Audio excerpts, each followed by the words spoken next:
The coronavirus pandemic has sent supply chains into a tailspin. First it was toilet paper, then it was ketchup packets, gnomes, semiconductors.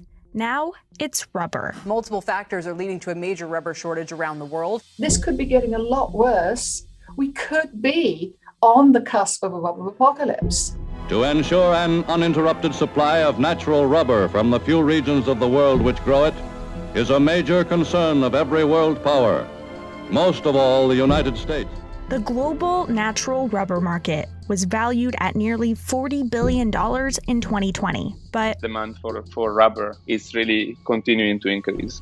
One analysis predicts the rubber market could be worth nearly $68.5 billion by 2026. Rubber is a critical raw material. Just think, anytime you're going anywhere, by car, plane, or even by foot, you're using rubber.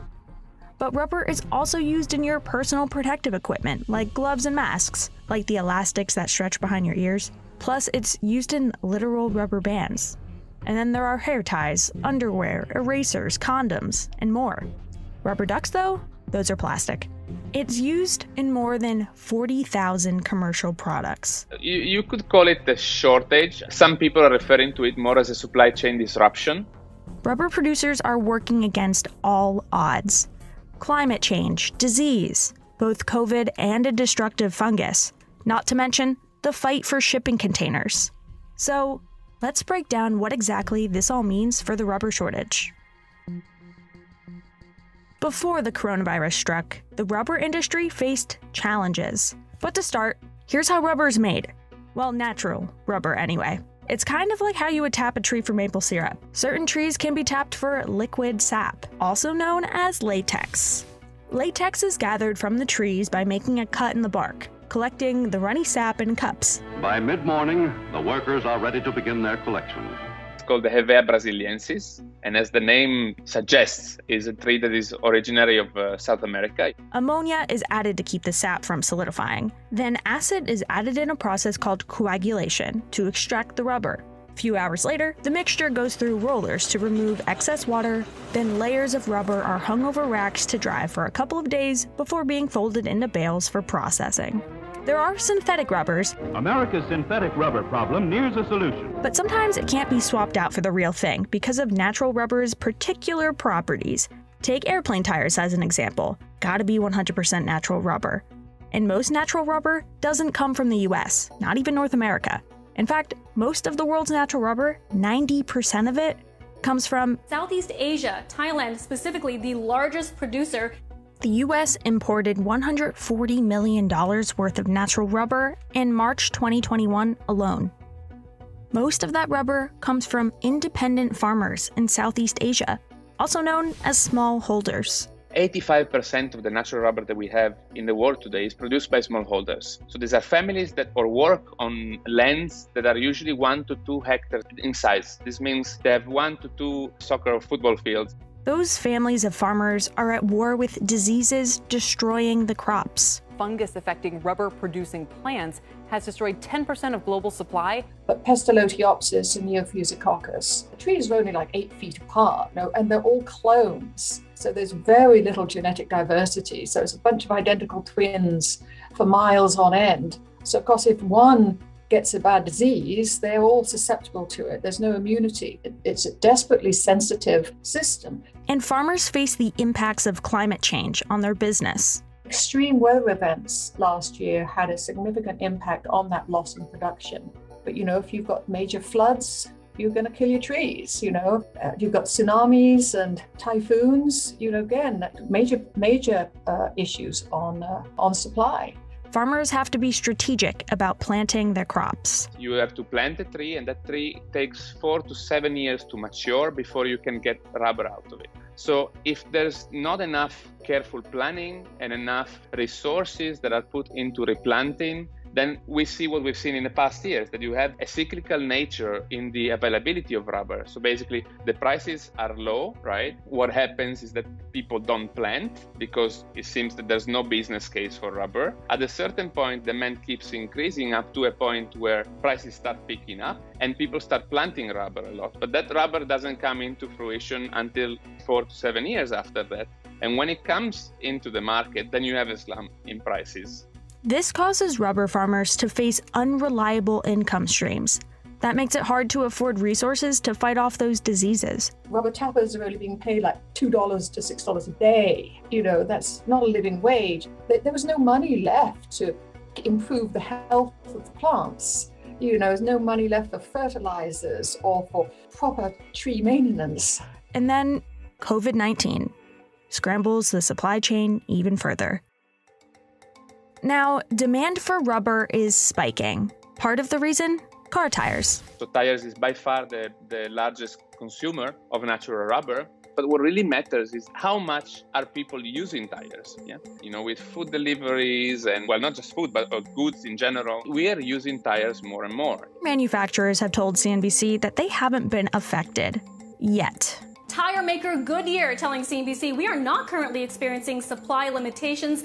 I got the semi thing already going, but how about rubber? We got enough? Yeah, Jim, the short answer is we do. We never have had a problem of getting supply of that natural rubber. So it's something that's always out there, a lot of speculation going on.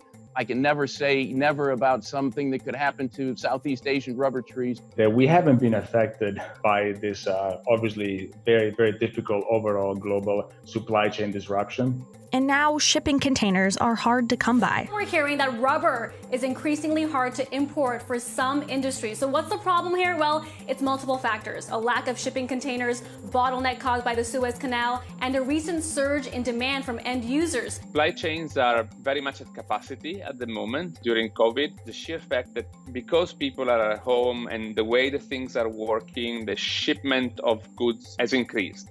And since most rubber comes from Thailand, 15,000 miles away, the shipping delays have caused businesses to find alternative routes. Consumers who buy direct in Southeast Asia have been utilizing air transport to bring natural rubber those 15,000 miles from Southeast Asia to the United States. Plus, supply problems can be traced to processing plants, which are also known as OEMs, original equipment manufacturers. Some OEMs shut down due to COVID outbreaks. Consumer element of the business, especially because of the OEMs, of course, shutting down significantly in 2020, but that's also bouncing back quite well. Now, industrial companies are thinking about rubber innovation. I think our goal also in the mid and long term is to continue to invest in technology, also to put in parallel other way of synthetic rubber or other ways of really coping with some potential disruption. Not just companies, but the Biden administration too. Very much into this critical materials supply chain security. And it's really US security, it's homeland security. Of all critical and strategic materials, rubber is the one which presents the greatest threat to the safety of our nation. We don't have rubber, we have no security. Besides security, the U.S. simply also has to meet demand. Some scientists see opportunity here. Dr. Cornish at Ohio State University is developing rubber from plants. She's still 2 to 3 years away from getting this to market, though. And the goal is to make the US initially independent, so that they actually have our own natural rubber supply in the States. And so we're not having to import it all from the other side of the world all the time. Cornish and her team, both at her startup and at Ohio State, are working on sustainable solutions to growing rubber in the U.S. Turns out, rubber is harvestable from dandelions. Just broke that root. You see the latex coming out of the roots there? System that I developed at the university, where you can grow the dandelions hydroponically, cut the roots off, grow them back down, cut them off, grow them back down, cut them off, and you get a very highly productive system for rubber production. But for the U.S. to be a real rubber player, it'll take a lot of time, commitment, and cash. Somebody has to come up with the money to build that vertical farm. And those things really expensive. It's like $1 billion for a 10-acre farm, vertical farm with 12 layers. There also needs to be processing plants. And Cornish says it'll take a $40 million investment to make that first processing plant. Until rubber innovations hit the market, the U.S., and the rest of the world for that matter, will stay dependent on Southeast Asia for natural rubber. The issue is who's gonna have to bear the cost of this. And my hope is that we are not gonna see the farmers paying the cost of these disruptions. The industry has got to understand that prices are going to go up, but that for the health of the industry, They need to go up and stay up. We really put our efforts to ensure that the farmers that are producing these commodities, that we support these farmers in their countries to be able to carry out this work in a dignified way and to ensure that they can make a decent living out of the work that they're doing to producing these commodities that are so important for keeping our standards of living in the countries where we can benefit from the wealth that we have.